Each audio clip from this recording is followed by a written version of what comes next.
ঝুঁকি নিয়ে ৩০ বছর ধরে বাঁশের সাঁকো দিয়ে চলাচল করা জনগোষ্ঠী কালভার্ট পেল হাসনাতের প্রচেষ্টায়। কুমিল্লার দেবিদ্বার উপজেলার গুনাইঘর দক্ষিণ ইউনিয়নের দক্ষিণ পোনরার ১৫ থেকে ২০টি পরিবার দীর্ঘ ৩০ থেকে ৩৫ বছর ধরে বাঁশের সাঁকো দিয়ে যাতায়াত করত। চরম ভোগান্তি ও ঝুঁকি নিয়ে বাঁশের সাঁকোতে যাতায়াতের অবসান হল দেবিদ্বারের সন্তান এনসিপির দক্ষিণাঞ্চলের মুখ্য সংগঠক হাসনাত আবদুল্লাহর প্রচেষ্টায়। বাঁশের সাঁকোর বদলে সরকারি অনুদানে নতুন কালভার্ট পেয়ে মফস্বলের ওই জনগোষ্ঠীর আনন্দের সীমা নেই। আমরা আজকে ৩০-৩৫ বছর এই বাড়িটা বানছি, বাইন্দে আমরা এই বাঁশের ফুল দিয়ে আওয়া যাওয়া করছি। আমরা বাচ্চা কাচ্চা কত কষ্ট হয়েছে।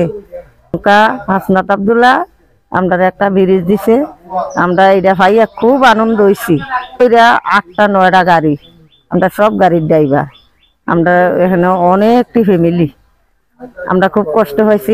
হাসনাত আবদুল্লাহ সহযোগিতা আমাদের এনে একটা কালভার্ট আসছে, তারা অনেকটি পরিবারের মধ্যে সমস্যা ছিল, কালভার্টটা সুযোগ সুবিধা হয়েছে এবং আমরা আব্দুল কাদের মিয়া এটা সহযোগিতা করে আনছে। আমাদের এখানে আজকে ৩০-৩৫ বছর যাবত একটা ব্রিজ দরকার ছিল। আমাদের এখানে অনেকগুলো পরিবার, আমরা ভোগান্তির মধ্যে আছি। এখানে হাসনাত আবদুল্লাহ ভাইয়ের মাধ্যমে কাদের ভাই, মোহাম্মদ আব্দুল কাদের ভাই এখানে এই ব্রিজটা কালভার্টটা এখানে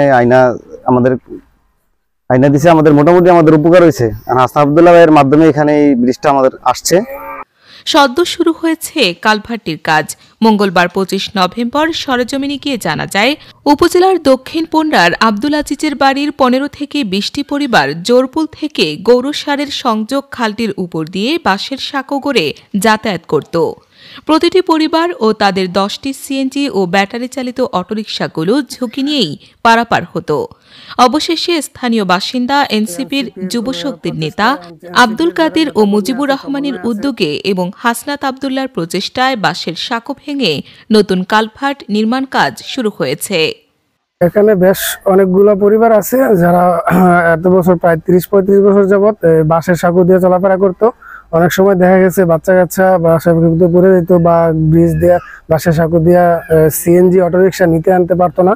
এখন আলহামদুলিল্লাহ কালভার্টটা হইলে তারা সিএনজি অটোরিকশা যাতায়াতের ব্যবস্থা, যেমন শিক্ষার্থী আছে অনেক, ওরা যাতায়াতের জন্য সুব্যবস্থা একটা প্ল্যাটফর্ম তৈরি করছি, যেন এটা অনেক সুবিধা হয়েছে তাদের জন্য।